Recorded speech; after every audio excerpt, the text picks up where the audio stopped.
Hi, everyone. Judge Andrew Napolitano here for Judging Freedom. Today is Tuesday, October 21st, 2025. Matt Ho will be with us in just a moment on why Israel cannot be trusted. But first, this. History tells us every market eventually falls. Currencies collapse. And look at where we are now. 37 trillion in national debt. Stocks at record highs defying gravity. So what happens next? Groceries, gas, housing, everything's going up. And this dollar, it buys less every day. When the system breaks, your stocks won't save you and your dollars won't either. But one thing will: gold. I've said it on my show for years. Gold survives collapse. Central bankers know this and billionaires know it. That's why they're buying more. Is it too late to buy, or is it just the right time? Call my friends at Lear Capital to find out. Ask questions, get the free information. There's no pressure, and that's why I buy my gold and silver from Lear. And right now, you can get up to $20,000 in bonus metals with a qualified purchase. Call 800-511-4620 or go to LearJudgeNap.com today. Matt Ho, a pleasure, my dear friend. Thank you for joining us. Thanks for accommodating my schedule. Before we get to your observations and analysis about Israel and its trustworthiness or lack thereof, to the breaking news this afternoon, which is the Russian cancellation of the Trump-Putin conference that had been planned for Budapest. My understanding is that this happened after a phone call between Secretary of State Marco Rubio and Foreign Minister Sergei Lavrov, in which Rubio must have said something. Sounds like he insisted on a ceasefire before serious peace negotiations, which I think is a non-starter for the Russians. But how do you read this?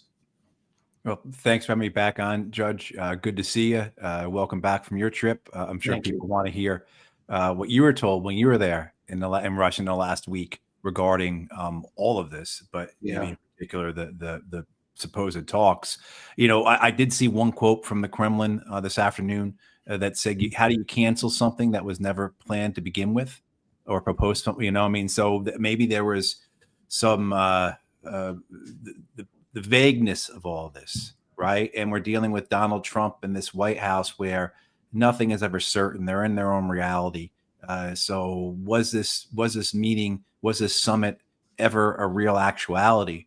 But from what I can glean, following the the Rubio Lavrov talks, as well as from some of what I heard Lavrov say in the last 24 hours, it seems as if there's no reason to have these talks because nothing's changed.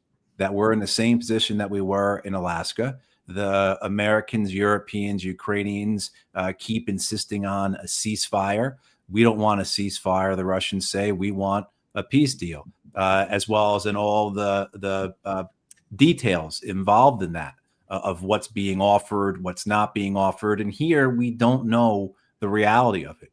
You have the Financial Times reporting this weekend that Putin supposedly offered to Trump that in exchange for the rest of Donetsk Oblast or the Donbass, will pull our troops out of parts of Kherson and Zaporizhia Oblast.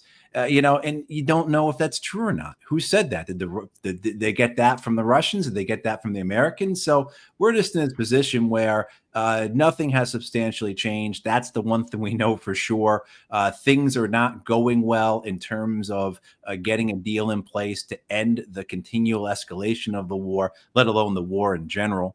And so I think we have to go forward watching this with a degree of skepticism that we also provide to anything that comes out of the American-Israeli declarations about the Middle East. The Americans keep dangling, and Larry Johnson and I spoke with Maria Zakharova, the chief spokesperson for the foreign ministry, who used to live in my neighborhood in Manhattan. The Russian diplomats, their level of training is so far superior than ours. Sergei Lavrov lived here for 10 years. They know much about America. This woman used to shop at the same supermarket at which I now shop. Anyway, right. They are concerned about Tomahawks and the crazy, conflicting, inconsistent signals they're getting over Tomahawks. And my understanding from her, which is similar to what her boss, Sergei Lavrov, said, is that it will not change anything in the battlefield, but it will change our relationships between the United States and Russia. I mean, if Tomahawks are there and used, we know for a fact they would be used by American personnel. That is an act of war. We're probably in war with them already because we have personnel using other equipment different than Tomahawks. Right. We're targeting their infrastructure in their country.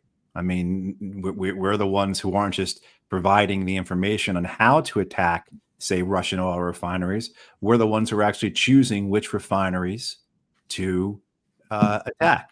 And that was reported, in a span of a couple of days, a week or two ago, by both the Wall Street Journal and the Financial Times. So you could see a coordinated leak there by the American government, by the White House, the Pentagon, the CIA, whoever, who wanted to make sure not just the Russians knew this, but the whole world knew it. And so this issue with the Tomahawks, the way it's been so publicly spoken about the last few weeks. I mean, this was the headline a couple weeks ago when J.D. Vance was on the Sunday morning talk shows. And so this became a major, how could you not pay attention to this? And yeah, whether or not the Tomahawk would have any effect on the course of the war, in my opinion, it wouldn't. I think most people feel that way as well. We've got so few of these ground-based launchers. We're not going to give them we're not going to give the Ukrainians any destroyers or cruisers or submarines. So it'd have to come from the handful of ground-based launchers that we've only constructed in the last couple of years. But, more to the point, I think, with the Tomahawks with regards to the Russian, it's not the tactical or operational aspects of it, but the bigger strategic picture of this, the larger national security interests that frame the war for the Russian side.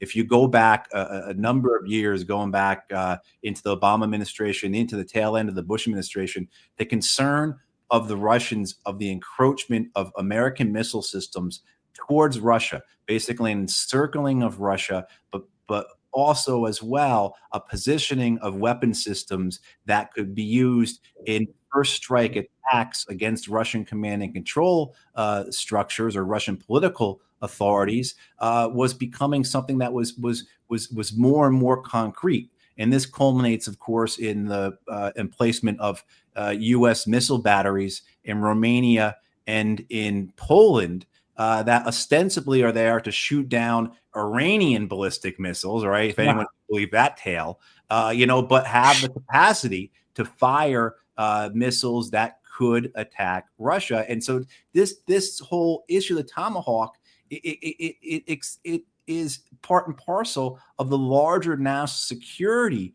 grievances that the Russians have been elucidating, not just for the last 3.5 years of their invasion, but of the last 10, 15, 20 years of this confrontation between NATO and Russia. Wow. You mentioned the vice president. Here he is on Sunday claiming that the president has not yet made up his mind on Tomahawks. Chris, cut number one. We're going to keep on walking down the pathway of peace, whether it takes us another few months, another few weeks, or God forbid longer than that. We're going to keep on working at it. How confident am I that this is going to get wrapped up? I feel optimistic, I would say that, but the timeline is anybody's guess. Will the U.S. give Tomahawk missiles to Ukraine? Well, I mean, the president right now is certainly hearing that request from the Ukrainians. We know that it's something that they want. That's something the president's going to ultimately decide, but he has not yet made the decision to give Tomahawks to Ukraine. What was the calculation in not providing those Tomahawks to Ukraine at this time? Well, look, the President of the United States is trying to ensure that America's security is taken care of first, and obviously that means that we need to have the critical weapon systems for our own military, for our own troops. So that's what the president is focused on. And as with all the decisions that he's made related to Russia, Ukraine, he's trying to bring peace because he thinks that's what's in America's best interest. If he thinks that it's in America's best interest to sell additional weapons to Europe, he will do that. But right now, he hasn't made that decision with regards to Tomahawks. Sometimes I feel sorry for him. He's a very smart guy. All he does is try and make the president look good, no matter how irrational the president might be. Right. According to the Telegraph, Chris just sent me this, the publication, the Telegraph, preparations for the summit stalled when Moscow canceled an in-person preparatory meeting between Sergei Lavrov, the Russian foreign minister, and Marco Rubio, the Secretary of State, because, according to what Mr. Lavrov told the press, the Americans wanted a commitment to a ceasefire first, and Russia said, we don't want it, never wanted it from the beginning, and it made that clear. And until I'm paraphrasing, until the Americans understand us, why should we travel to meet with them? Yeah, correct. I think that's the case. When you have these high level meetings, Judge, that's not where things are supposed to be hashed out. That's not where things are going to be debated and negotiated. When you have, whether it's your foreign ministers or your heads of state coming together, at that point, you should be at 90, 95%, 100%, if you will, of what you're seeking to achieve. It's not for Lavrov and Rubio to be debating these things. It's supposed to be worked out before it gets to that point where they are meeting. This issue with the Tomahawks, this issue with more weapons, down to the fact that we simply don't have the industrial capacity. We say this as a nation that spends $1 trillion a year on our Pentagon, but we simply don't have the ability to make missiles. We simply don't have the ability to make these weapons. And the same goes for Europeans. And that gets to the whole heart of the foolishness of this, that the Europeans and many Americans believe that we can sustain this proxy war for years to come, even though our industrial capacity shows us that we can't. This foolishness, this madness, for a variety of reasons. I really don't understand the American reasoning behind it. I understand the deplorable and idiotic rationale by the European politicians who need this war to try and stay in power, maybe, because of their own domestic problems. But the idea we're going to give Tomahawks or these Barracuda missiles or these Iran missiles or whatever, it's all limited by how many we can make. And we see continually that the West cannot provide the same level of munitions support to Ukraine that Russia is able to provide to itself. Russia is starting to export weapons again. I mean, That's where they're at with their industrial capacities. They're in the midst of the largest conventional war since World War II, and they're exporting weapons. And yet we have people both here in the US and in Europe who think that we can somehow win this war against Russia when it's demonstrated for years now that we simply can't produce the material, the munitions, the weapons, the armaments, the supplies, whatever, to prop up Ukraine, let alone, we get in a whole other aspect of Ukraine's financial and economic situation and the danger of collapse there. I mean, Ukraine has got a $70 billion budget deficit that doesn't, the way the Europeans plan on fixing that is to steal Russian assets, which would just mean that the Russians would steal the Western assets that they've got frozen. So this whole thing is madness. Transitioning over to whether or not Israel can be trusted. I love you, but this clip will truly get under your skin. Chris, number 14.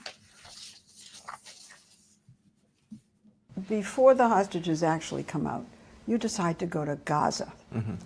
And what did you see? It looked almost like a nuclear bomb had been set off in that area. And then you see these people moving back, and I asked the IDF, where are they going? Like, I'm looking around, these are all ruins. And they said, well, they're going back to the areas where their destroyed home was, onto their plot, and they're going to pitch a tent. Mm-hmm. And it's very sad, because you think to yourself, they really have nowhere else to go. Would you say now, having been there, that it was genocide? No. Absolutely not. No. Well, they're denying reality. Right. Yeah, they are. I mean, I think anytime you see Kushner, Jared Kushner, we all should be reminded that his family, friends with Netanyahu. When Kushner was a boy, Netanyahu used to stay in their home. in used New to have to Jersey. give up. Yeah, Yeah, right. Jared Kushner used to have to give up his bed for the visiting Benjamin Netanyahu. I mean, so the fact that we have this charade continuing, where we act as if these are impartial or objective or somehow men and women who are independent of their own agendas, of their own, particularly their own biases and chauvinistic aspects, whatever you want to call it. Yeah, I mean, so asking Kushner if there's a genocide going on is asking, someone in Boston who's the best baseball team of all time. Right. I mean, what response would you expect? Ray McGovern, our mutual wonderful friend, and of course a regular on this program, and honestly a source for much of the information that we gather every day, I didn't hear it, an IDF general saying, yeah, we pay militias, we pay gangs to start violence in Gaza. The statement was made apparently after. There are many of these statements before. My understanding is the statement was made after the Witkoff, Kushner, Trump Gaza plan, so-called peace deal was signed in Cairo to kill each other, which will start violence, which will let us come back in. Now, I don't know if the implication is that the Israelis are paying thugs to kill IDF members to create a pretext for bringing the IDF back into Gaza. But why is this stuff even being discussed? What is it about the Netanyahu government or the Zionist experience that they can't be trusted? I think, that just the reality of Israel going back 80 years as a state. They have utilized false flag operations. They have lied. They have carried out you can generously call preemptive wars. But say 1967, which to this day most in the West will describe as a preemptive war by Israel against Arab states that were going to attack them, when even pretty much every Israeli you consult with now, except those who are still on the books as paid Hezbollah propagandists, will say, no, that was a war of conquest. The 67 war was launched by Israel in order to take the West Bank, in order to take the Golan Heights and the Sinai and Gaza, etc.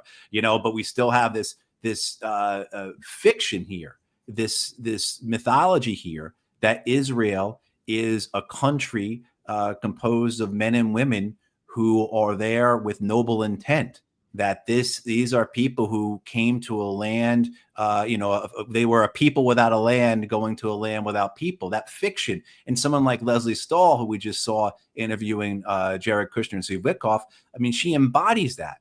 This continual this continual recitation of the Israeli mythology by the West. Our political leaders, our media leaders, our people, many in entertainment, et cetera, those who shape the discourse, those who have us understand the world, they cling to this Israeli mythology. And so, anyone who's a student of this, or not even a student, just someone who observes and reads and follows this, knows that you can't trust the Israelis about anything. I mean, even something as simple as, say, soccer, Judge. You have this issue in Britain right now where the British authority that's in charge of safety at soccer matches has said, we're not going to sell tickets to Israeli fans of the Israeli team that's coming here to play one of our teams in Britain because it's too violent, it's too dangerous. And people may remember last year when the Israeli soccer club was in Holland and they rioted. And that, of course, got depicted in the Western media as anti-Semitic pogroms occurring, when really it was Israeli soccer hooligans running amok, often chasing down anyone who was brown-skinned who might be Muslim. And what you had in Israel just a couple of days ago was the Israelis themselves canceling a major soccer match because of the violence among their own fans. But you can't have that be the reason. So what you have in Britain now is you have British political leaders on both sides, Tory, conservatives and Labour, denouncing this move to not sell tickets to Irish soccer, Israeli soccer fans because it's anti-Semitic. So you can't even have a rational, evidence-based approach to safety at a soccer match.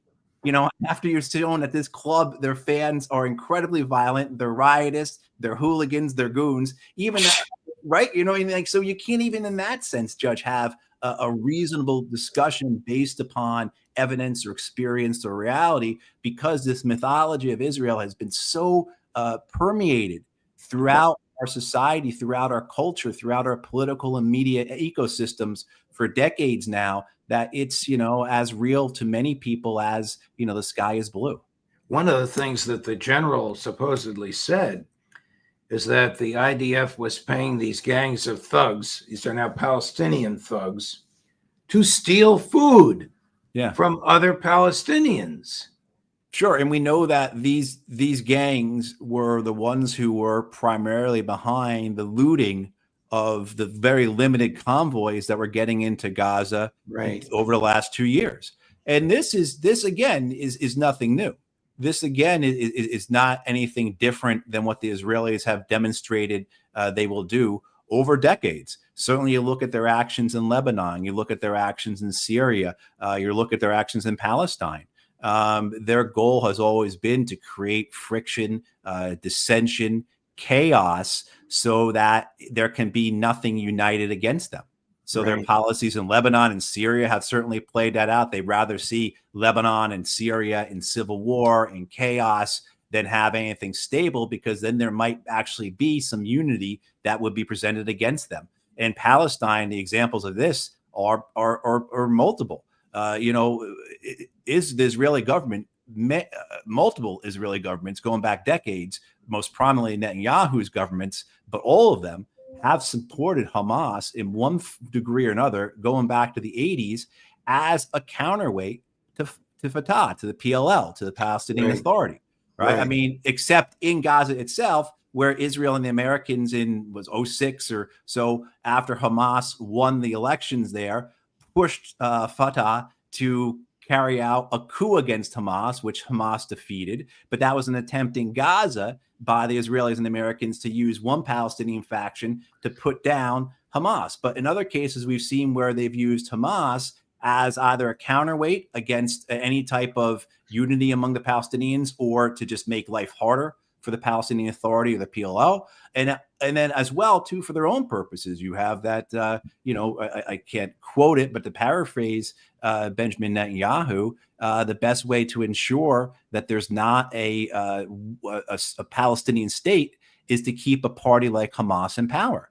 The idea being that if you have, again, now you're getting into mythology, you're getting into the narrative of all this as depicted in the West. If you have these barbarians, if you have these savages, these terrorists who behead baby and disembowel pregnant women, et cetera, et cetera, et cetera, how can you negotiate with them? There's no way you Palestinians have a state if someone like Hamas is going to be in charge. So, the utilization of these gangs in Gaza for Israeli and American purposes is clear, and it's understandable why they are doing it. And again, the evidence or the long history is there as well for the Israelis using this type of tactic to pursue their aims. Matt Ho, it's a pleasure, my dear friend, no matter what we talk about. Thank you very much. Thanks for accommodating my schedule.